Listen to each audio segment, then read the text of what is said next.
Hello everyone, I hope you're well today.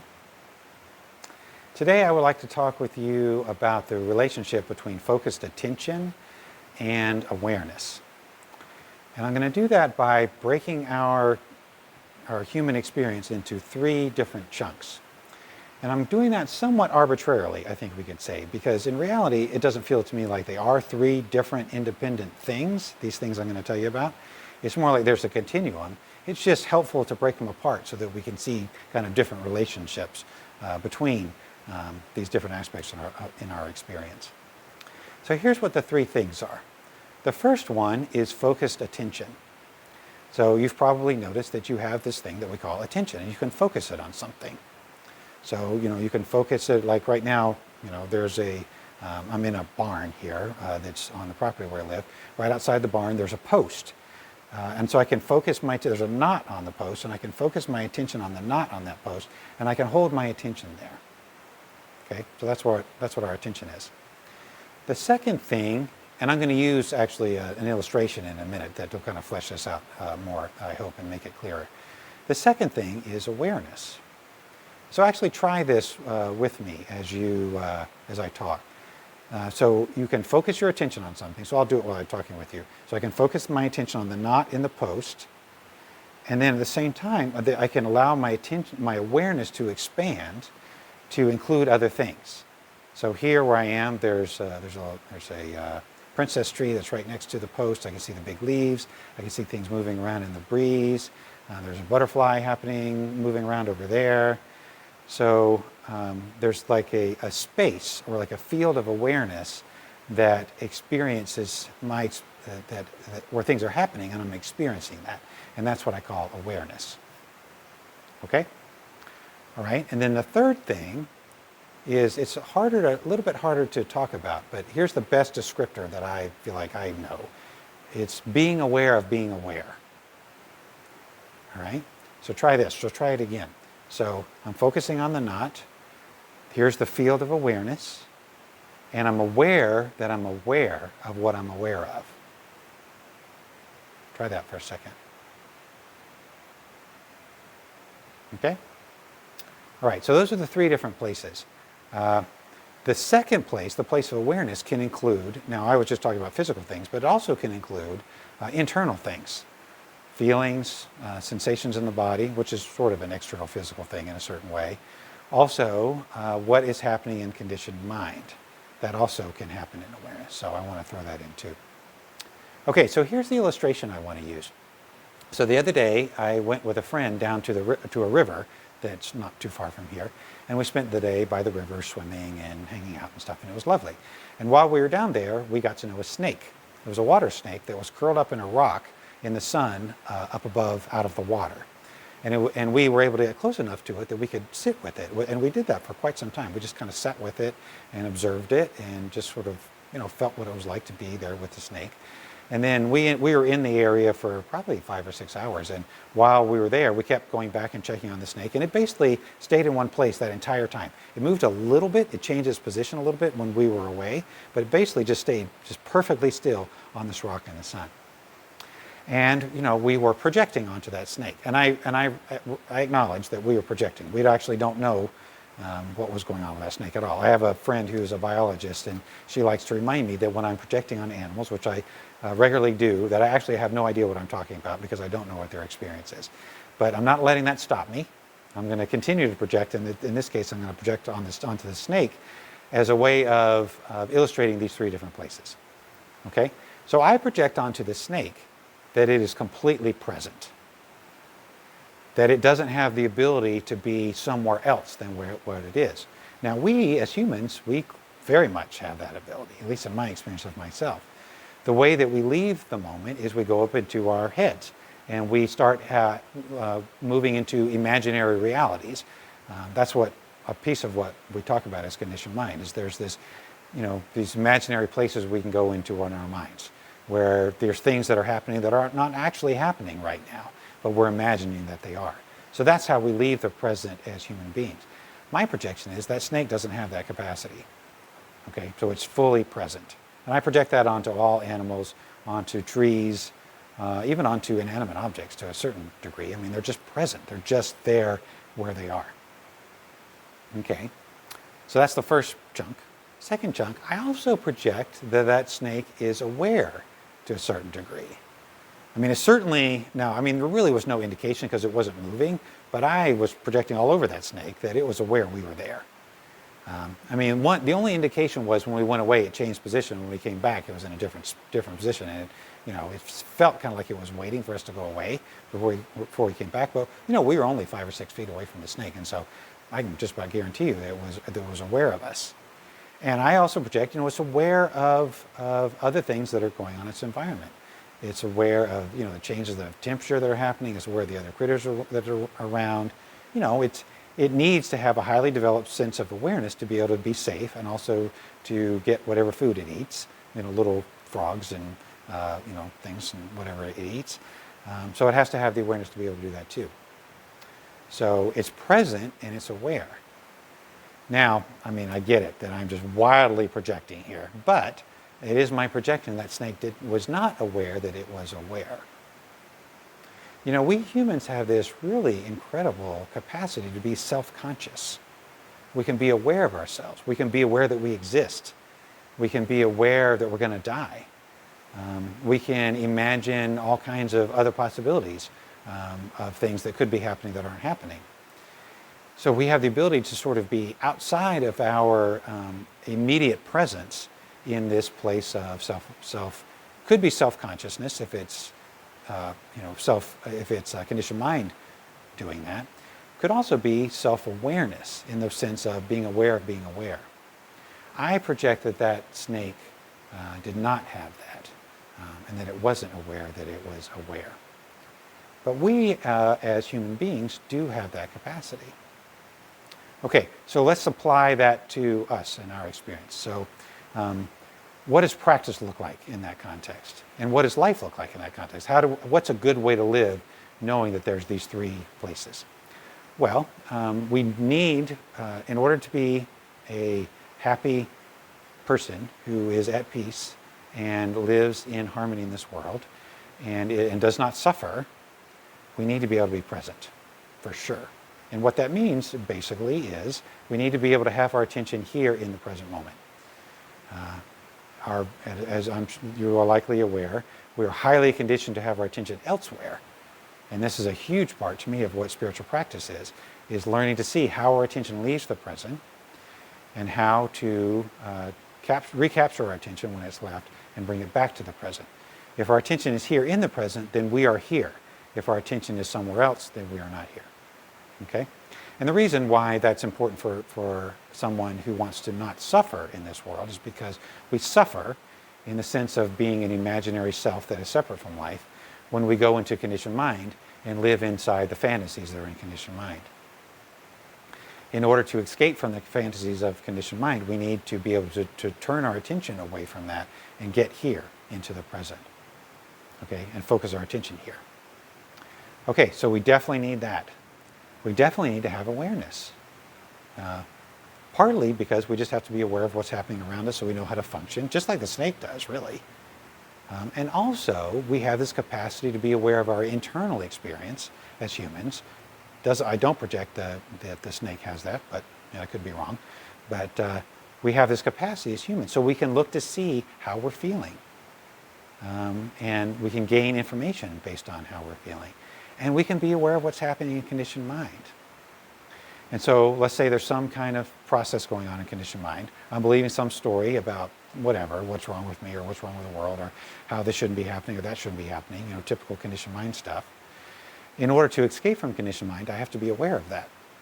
That's the first thing I need, actually, is this is conditioned mind. This is not real. This is not true. This is just a story happening in conditioned mind. Once we're aware of it, then we can apply this other thing, our power to direct our attention and bring our attention back to the moment and get present again. And that's how we end suffering.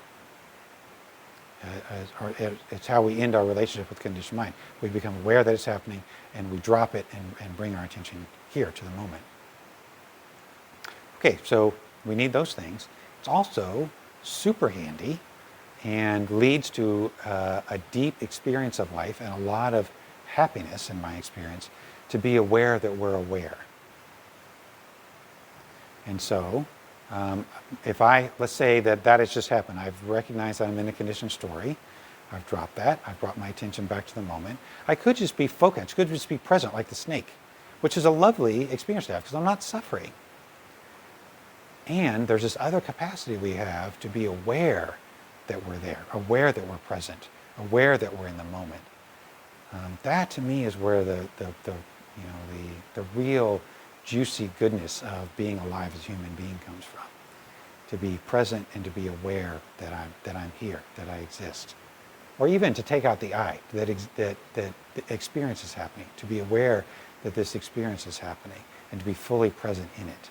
That to me is the incredible gift that we have as human beings. So everything I've said so far is something I could have said a long time ago. And there is there's aspects of this that I'm exploring in my practice right now that I want to try to articulate. The way I was trained was very much on the side of awareness. It's all about being aware, and particularly being aware of conditioned processes. And I still feel like that's extremely important, absolutely valuable, critical if somebody's going to end suffering. And it felt like, I don't know if this is what actually happened, if it was just kind of how I interpreted things. It's hard to know. But I left the monastery with sort of feeling weak in the area of being able to focus my attention. And so I've really been working on that of late. I want to really develop the muscle of just the focus, really being able to cut through thought and cut through conditioned stories and really be here just in the present like the snake is. So I've really been working on that. And a couple things that I've seen about that. One is that a person can be present and not aware, particularly. And I feel like that's happening all the time. So for example, let's say that I'm involved in a really complex task. It could be a complex physical task, or even better, maybe I'm answering emails. It's super easy just to kind of disappear into that experience and be very present in it, be fully there with it, fully responding to it, but not aware that I'm there. It's kind of like the experience you have if you're watching a movie. The movie's going on and you're fully in it, so you're really present to what's happening in the movie, but this is an experience I have, where I kind of forget that I'm in the movie theater. I forget that I'm actually aware. I forget that I'm actually someone who is perceiving it because I've gotten lost in it. So that's a possibility. Another possibility is you can be aware in a sense without being present. And what that looks like, especially for very process-oriented folks like me, that can look like sort of being outside of experience, being aware of it, and being in an outside relationship with it. So maybe I'm trying to figure out what's happening, or trying to figure out why I'm suffering in this way or the other, or I'm trying to figure out, using the tools, but in a way that's kind of distant, like, who's here right now, and that kind of thing. All that stuff, it's super useful to use those tools. But if I'm outside of my experience, in relationship with my experience, without being present in my experience, then I'm lacking presence. And it's becoming, I am aware, and I could have said this a long time ago, I feel like, but I'm becoming more and more aware of it. It's kind of getting deeper for me that what I need is both. I need to be present and aware. And so what that looks like is, so instead of being outside of experience, sort of analyzing it, trying to see what's going on, it's being inside experience, trusting that what I need to see will arise into the space of awareness. So let's say there's some story happening about something or other. I could be outside that, I could be analyzing it, or I could be inside the experience, being present in whatever experience is happening, in the moment, just present with what's here. And then I see that story because it is arising in that presence. It's kind of like maybe a bird flies across my vision. I become aware of that because it arises in my awareness and then it departs. Kind of like that. So here comes the conditioned story. It arises in my experience and then it departs. Now, if I'm identified in conditioned mind and I just am lost in it and I'm not present, then what I need to do is to just just step back into that place of observing and a certain kind of analysis where I'm looking to see what's going on. What am I believing here? Who's here? What's the story? All these tools that we use in this practice. And then, so I can become aware of what's happening. There's the temptation with that for me, and I think with other process-focused kind of people like me, is to want to hang out in that place and just be kind of outside experience, just kind of figuring it out and seeing things about it. But what I'm seeing, is that I don't want to stay there, because that doesn't fully embody what the practice offers. What the practice offers is be present in life, be fully here in the moment, in my body, in my experience. And so if I've gotten tangled in something, I can't see my way out, I'm going to step into the place outside of it, into a relationship with it, apply the tools. But then once I become aware of what's happening, and really all I need to become aware of is I'm in a conditioned story, I'm in a conditioned state. Here's what it is. It's like, oh, okay, I get that. That tells me what I need to be letting go of. But then I need to return to the place of presence, where I'm in the present and I'm aware. And so when the conditioned conversation arises that's causing the story to happen, then I'm aware of it and I can let it go. Okay, so there's that. And then the other piece of it is that I can be aware of being aware while that's happening. So it's like it's creating a space of compassion, peace, well-being, where I'm not taking any of that personally, where I get sort of the impersonal nature of it all, that there really is no me that any of this is happening to.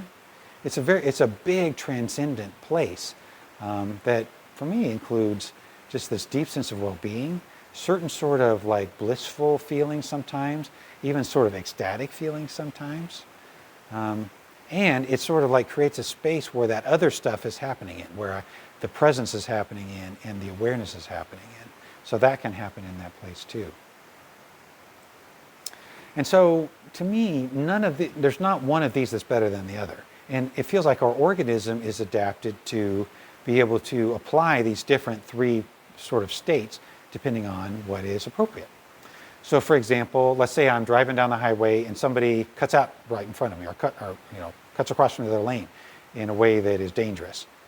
The awareness is going to go out the window, and so is the being aware of being aware, most likely. I'm just going to be totally focused in that moment in responding to that situation. So that's super useful to be able to do. The awareness, as I said before, the awareness is really useful because it's useful just for being in a function in the world, of course, and it's also useful to be able to escape from conditioned mind. And being aware of being aware, as I said, is useful in the sense that it provides just a place to be that is nourishing and rejuvenating, and to me is really kind of makes life worth living. But we can go in and out of those places. So if somebody cuts me off in traffic, I can totally get to a place of focus. I need to see what's going on with me. I can move back to a place of awareness. And here's the thing for me, and this is what I'm practicing now, and if there's nothing particularly going on, the place I want to be here in the present, in my experience, physically, emotionally, in terms of the senses in my body, the perceptions that are happening. I want to be aware of all of that. I also want to be aware in potential of conditioned mind. I don't want to be looking for conditioned mind. So I look for it. It's like, well, where's conditioned mind right now? It's going to come into the present. That's inviting it in. I don't particularly want to be looking for that, but I want to be aware that conditioned mind is there in potential, so that if it arises in awareness, then I can see it. And I want to rest in this place of being aware, because that's what really feeds my heart. That's what really feeds my spirit, and takes care of me in this deep way that I have always longed for, and that really is the reason that I started doing practice in the beginning. So there you go. Hope that's interesting to you, and I hope you play around with that. I hope you practice with that, moving in and around to those three places, and particularly, to see if you can practice that place of being aware, in a way that I said it has that potential in it to leave that state if needed in order to be able to address whatever's happening. Something you need to untangle and condition mind, something you need to do that requires a lot of focus, like that. Okay, so there you go. Thanks for listening. I hope you are safe and well. Have a beautiful day. Take really, really, really good care of yourself as always.